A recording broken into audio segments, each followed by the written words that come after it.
మహిళా మంత్రి అడవిబిడ్డ సీతక్క ఇలాకా ములుగు నియోజకవర్గం ప్రజలే మంత్రి మేడంకు ఉల్టా తిరిగిర్రట. అడవిబిడ్డ మీదికి గిరిజన బిడ్డలు మలరబడి మస్తు కోపానికి వచ్చిర్రట. అగో మంత్రి సీతక్క ఉదికు మంచి పనులే చేయబట్టే అంటారు. అసలుది అడవిబిడ్డలు మహిళా మంత్రిని ఎందుకు నిలదీసిండ్రే బాలన్న అంటారా? చూసినాక మీరే చెప్పురి.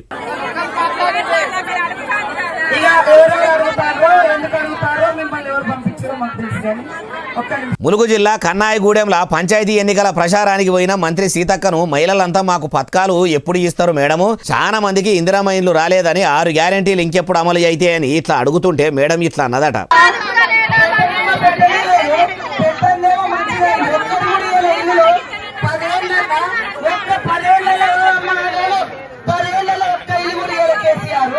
మేము సంవత్సరాల కాలంలో ఈ గ్రామ పంచాయతీకి 24 ఇల్లు ఇచ్చినాం, ఇంకా ఇస్తాం.